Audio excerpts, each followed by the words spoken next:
Hello, everyone out there in Rumble, X, and YouTube land. Welcome back to Diego Knows. Of course, I'm Diego, and today we're going to talk some more about Wicked for Good. Wicked for Good, okay? That movie that you love so much, okay? It's the sequel to last year's Wicked from 2024, and now we got Wicked 2, or Wicked for Good in 2025. This ends the story of Elphaba Thropp, who is our protagonist in the Wicked series here. Now, Wicked, this iteration was based on the Broadway play by Stephen Schwartz, who based it on the book by Gregory Maguire. Okay, and yes, both guys are gay. All right, and so the problem everyone has with this movie, okay, is this movie's not making very much money. All right, I mean, it's making a lot of money considering, but it's not making as much as the last movie did. A couple of reasons for this. Number one, Zootopia came out last week. Okay, last weekend, and that basically vacuumed all the potential customers and repeat customers of Wicked for Good. They went to go see Zootopia. So Zootopia is I think they're at 600 million off of the first weekend, and I think they're probably at 900 million now, since Zootopia already had 2 weekends now. I do believe that Wicked for Good is at, I think it's at 500 million. Or something, okay? So the last Wicked movie, Wicked 1 did 800 million, or almost 800 million. But I don't know how much Wicked for Good is doing here. I'll check real quick. Wicked for good box office. I'm pretty sure it's not very good. Let's see here. Let's pull up. I don't know. Damn, I should have checked this before. Okay, so Wicked for Good as of today is at $413.28 million. Okay, that's not good. That's not good because last week it was at almost 400 million, and now this week it's at 413 million, which means that it flatlined. Okay, this movie flatlined. All right. It's not as good as the last one, and it got it got bombed by Zootopia 2. Everyone wants to go see Zootopia 2. I did. I went to go see Zootopia 2. Okay, so yeah, that killed it. That killed Wicked's business. Okay, and it's not going to get much better from here. Okay, it's not going to get much better at all. Okay, possible, but not likely. Zootopia, on the other hand. Let's see what Zootopia 2 box office is. Let's see here. Zootopia 2, they're at $673 million. Okay, so yeah, they're pretty much gonna crack a billion. They are gonna crack a billion. Okay, there's Wicked for Good doesn't have any more legs. Okay, unfortunately, it doesn't. It doesn't. Okay, and I understand a lot of people they're gonna see this and they're just gonna be like, hey, you know what? I'll wait till it comes on streaming. Okay, it's gonna come on Amazon here in the next couple of weeks. So why waste your money in the theater when you can just watch it on streaming, or watch it again on streaming on Amazon? Okay, so I don't blame you for that. Would I watch Wicked for Good again? I saw Wicked last year twice. Yes, I saw it twice. Okay, I went to the theater twice to go see it. This one, I'm fine. Haven't gone to the theater once. I don't need to see it again. What I expected from the movie, more interactions with Dorothy, the Tin Man, the Scarecrow, and the Lion. I expected more interactions between them, Dorothy, and the Wicked Witch of the West, and I didn't get that. Okay, they were sidelined. For legal reasons, for copyright reasons. Okay, there was only so much they could do. But they teased us with that. I mean, they had an actress play Dorothy in the movie. She just didn't say anything, and you didn't see her face. Okay, but they had an actress to play Dorothy, they had the Tin Man. They had the Scarecrow. They had the Cowardly Lion. But they didn't do anything with these characters, okay, in relation to Dorothy and Elphaba. Okay, because they legally couldn't do it. Okay, they couldn't do it. Remember, Wicked is Universal, but the original Wizard of Oz, I believe that was Warner Brothers, or was it MGM? I don't remember. I'd have to look that up too. But yeah, so they couldn't. All that stuff is copyrighted completely, everything. So they couldn't just They couldn't just use stuff that would call back to that movie, which is why Dorothy couldn't say anything, you know. Um, so, and that took away from my enjoyment of the movie, because this is the one I wanted. I wanted to see how that all relates to Dorothy, and we got almost none of that. We got almost none of that. You know, so I kind of felt like my money was stolen here. Okay, yeah. Who did make Wizard of Oz? Was that Warner? That was Warner Brothers. Yeah, Warner Brothers did that. Okay, who, by the way, just got bought by Netflix. So yeah, it's going to streaming. Okay, so yeah, Warner Brothers owns that. Okay, so Universal could only do so much. All right, and I think they were counting on Wicked for Good being a runaway hit, being do better than $1 billion, but it's not. It's going to underperform, unfortunately. Okay, not so much that I give a crap. Okay, I really don't like Cynthia Erivo, okay, or Ariana Grande, or Jonathan Bailey, or anyone in this movie. I like Jeff Goldblum just because, you know, I've seen him in a lot of things growing up. I grew up with Jeff Goldblum, so I know his range, and I know what he's capable of doing, and he's a funny guy. Funny looking too, but he's also a funny guy. Okay, so I grew up with Jeff Goldblum, so, you know, I respect him a lot. But the rest of them that are on here, I mean, Michelle Yeoh, I could give two craps about her. She's just a token Asian woman. Whenever you need an old Asian woman in Hollywood, they just call her. There are no other old Asian actresses in Hollywood. She gets all the roles. There is no other old Asian actress in Hollywood. Okay, it's just Michelle Yeoh, and she don't need the money. She's married to a billionaire. Okay, so it's only like Ariana Grande. I could give two craps about her. She's just another fallen pop star. Okay, yeah, they're all great and worshipped. Okay, when you're teeny boppers, but once they get in their 30s and stuff, yeah, it ain't so easy to pull in the crowd, is it, Ariana Grande? And, you know, between her personal life and all, like, she's just a joke. Okay, she's a joke, overinflated herself. Cynthia Erivo, to me, is just disgusting trash. Okay, yes, I said she, even though she uses male pronouns. Okay, you know, she's just had everything handed to her because of her race, and because she screams racism, and because of DEI. Okay, which is about to go away. Hollywood is slashing that. Okay, like they're slashing all the work in Hollywood. Okay, so all that's starting to go away now, but it's going to be a while. It's going to be several years before we see the effects of this new administration, of the new cultural think, so to speak. Woke has been dominant for the past, like, I want to say 12 years or so. It has just been going and going and going. And now that the bill is due and they realize that they're not making money off of any of their stuff, now they have to course correct. Now they have to, like, it ain't about, you know, we don't care about gays, okay? It's more about, like, we're not making money making gay-centric stuff. Okay, we need to make money. We're here to make money. Okay, that should have been more important than the cause, but it wasn't. Okay, people don't respond to that stuff. Okay, no straight guy wants to go into the theater about a bunch of queers. Okay, we don't want to see that. Okay, but yet they're forcing that on us by putting queer stuff in everything that guys used to like He-Man, G.I. Joe, okay, Transformers, okay, all of the superhero movies, okay, all the stuff that boys traditionally like. They throw gay stuff in there, and then they tell us that we're wrong if we don't like it. Okay, we didn't sign up to watch gay shit. We just wanted to watch our superheroes. We just wanted to watch G.I. Joe. We just wanted to watch robots fighting each other.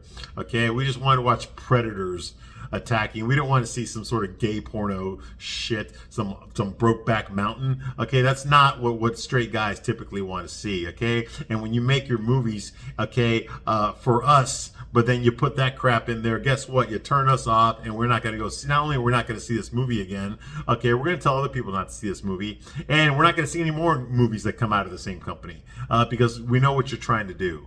Okay, and that's the reason Hollywood has collapsed. That's the reason the legacy media has collapsed. It's because of all this woke crap. Now, I already went on a rant about this stuff in another video, okay? But just to let you know, all right, that's the problem with Hollywood, and it's one of the problems with this movie here. I think this movie is woke, but it's not. You knew that going in. It's not trying to sell you something else, okay? It already knows that it's gay-centric, okay? And they want the girls, they want the gays to come in here and enjoy this movie, all right? Okay, but that's not the problem with the movie that I have with the movie, being a straight guy. The problem that I have with the movie is that a lot of it just doesn't make sense. It doesn't fit into the Wizard of Oz. Okay, these are not the same characters that were in the Wizard of Oz. So how can you fit different characters going through different story arcs into a movie that's about something different? So it just doesn't fit in. The puzzle doesn't work. Now, having said all that, I will say this. I'll say that Cynthia Erivo is a great not great a great singer. I'll give her a great actress. I've never seen her do anything else, but like in this, she's good. She convinces me of the hurt, the pain, okay, the feeling of rejection that she experiences in the movie. I can see that. Okay, she communicates that very well. Okay, she knows that she's unattractive. Okay, and she knows that people don't like her. Okay, and she knows that it's not justified. Okay, and she works with that. Okay, you can see it. This isn't some woman running around telling everyone how great she is. This is a woman who, she knows that she's limited. She even says that herself in the movie, because she's limited as far as what she can influence because of the way that she looks. And there's nothing she can do about the way that she looks. People are always going to use that against her, and she's aware of that, and she accepts that. She accepts the fact that, she's never going to be prom queen, okay? She's never going to be the supermodel, the good-looking, the pretty girl. She's never going to be Glinda. And even though Glinda is about as good-looking as my asshole, Cynthia Erivo is actually worse looking than Ariana Grande, believe it or not. Okay, Ariana Grande looks like she eats Ozempic for breakfast, lunch, and dinner. She got no ass, no tits, no nothing. All right, not sexy at all, but she's supposed to be the pretty one. And how do you convince us that Glinda's the pretty one? Sure, you make sure that every other woman in this movie is even uglier than she is. That's how you do it. Okay, that's what they did. Okay, so anyway, let's get into the movie here where we left off last time. Okay, so clearly Elphaba goes against the wizard. She agreed to join him, but then she found out that he was locking up animals, okay, in his palace. So she decided to rescind her acquiescence to him, and she tells him straight out, "I'm going to go to war with you." Whatever.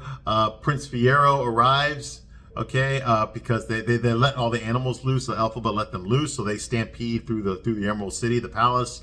They interrupt Fiyero and Glinda's wedding. This upsets Glinda very much. Fiyero decides to go looking for Elphaba, and he finds her holding the wizard hostage. He frees the wizard only to lock him up in a cage.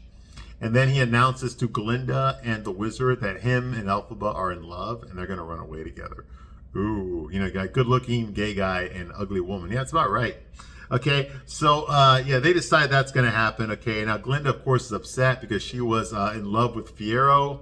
Okay, and now he called out the wedding, and her best friend, okay, who she's done everything she can to humiliate, persecute, okay, terrorize, okay, and she's part of the whole propaganda machine against her. She decided that Elphaba has crossed the line, okay, and so now she tells both of them to get lost and that they deserve each other, okay. So Elphaba and Fiyero, they leave the palace, okay, and they declare their love for each other.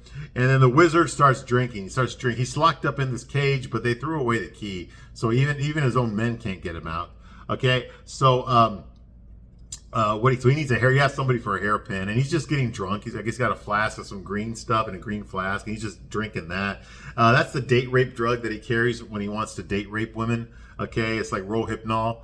All right, and he likes to drink it himself, apparently. Okay, for fun, for shits and giggles. So that's what he's doing. He's drinking his own date rape drug. Okay, I know. I guess made to him by Bill Cosby.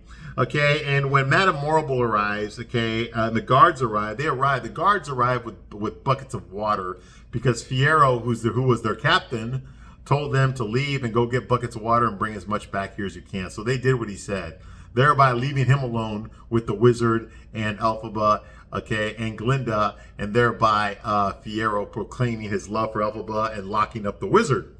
Okay. So if the guards had been there, they would have stopped him, but they're too stupid because all straight white guys are stupid in this movie. Okay, so that's going on here. Okay, Glinda stands all teary-eyed, and she's staring off into space for like 2 hours. Like, it finally hit her that the man that she loves was actually in love with her best friend. Okay, if you want to call it that. And this hit her sideways completely. She did not see this coming at all. And now she's just going through a mega meltdown right now. Okay, she can't believe that this has happened to her. Okay, then she tells them, she overhears the wizard and Madame Morrible talking about what they're going to do to Elphaba now, since she went against them for the second time. Okay, and Glinda is the one that comes up with the idea. She says we should start a rumor involving Elphaba's sister, Nissa Rose, who is the governor of Munchkinland. Okay, she's a paraplegic stuck in a wheelchair. We should make a rumor about Nissa Rose. Okay, that will draw Elphaba out, and she will come to her sister. And when she arrives, that's when we can catch her. Okay, so Glinda helps them come up with a plan. Okay, to kill Elphaba. All right. Okay, now Glinda leaves because she wants to be alone so she can cry about her wedding, about her groom running off with her best friend.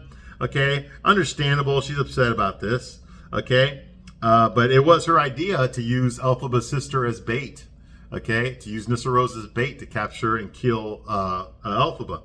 Okay, so Glinda doesn't hear the rest of it, but the wizard and Madame Morrible continue to talk.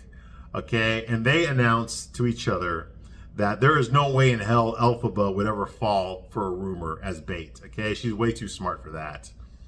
Okay, so Madame Morrible suggests that they do something different. Okay, they like the idea of using Nissa Rose as bait, but not spreading a rumor. Elphaba will see right through that. So Madame Morrible decides, because she controls weather, that situations like this should be handled very delicately. That's a callback to the Wizard of Oz, when the Wicked Witch of the West, okay, when she was trying to figure out a way to remove the ruby slippers off of Dorothy's feet. She couldn't grab them with her hands, okay? So she had to find a way to kill Dorothy, okay? Thereby, once Dorothy's dead, then the Wicked Witch of the West can remove the slippers, okay? So see, these things must be done delicately. It could hurt the spell. Like that, okay? I'm no Margaret Hamilton, okay? But she nailed it, okay? Anyway, so that's going on here, okay? Glinda stands teary-eyed and blah, blah, crying her ass off, all right? Okay, so Madame Morrible, yeah, she says these things must be done delicately, and then she starts manipulating the weather, because that's what Madame Morrible can do. Okay, Glinda walks by her destroyed wedding ceremony. Everything's trashed. The seats are trashed. The cake is destroyed. Madame Morrible got thrown into the cake, so the cake has been destroyed. Okay, so the whole hallway is empty. It's just like trashed. And so, of course, Glinda just decides to sit there on the stairway and feel sorry for herself and cry about her gay lover running off with one of the most ugliest women in the world, much less the land of Oz.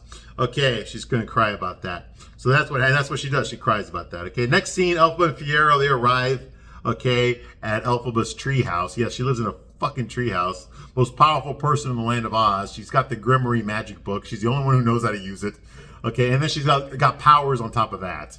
Okay, but she lives in a treehouse. Okay, and she puts on a cardigan for some stupid ass reason, and she starts singing "As Long as You're Mine."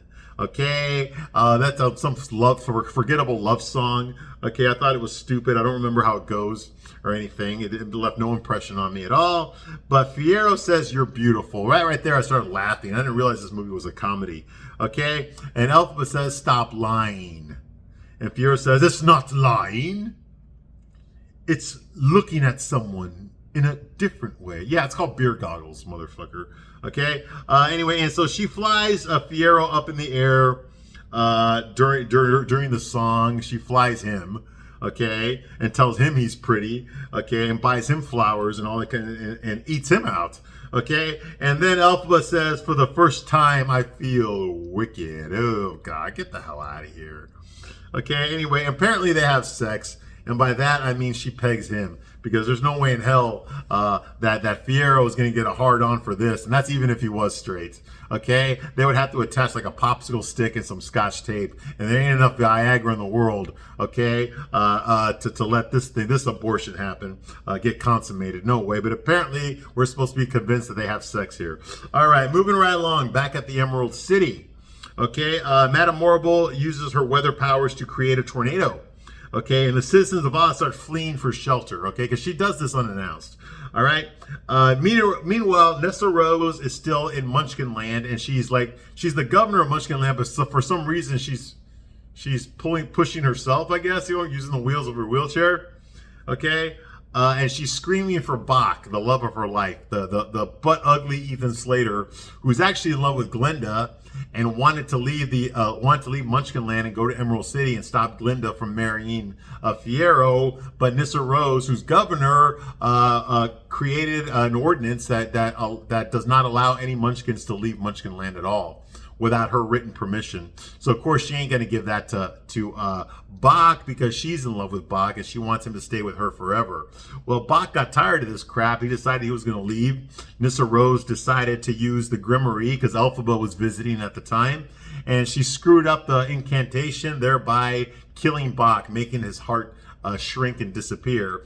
Elphaba did a counter spell in order to save Bach's life, thereby turning him into the Tin Man.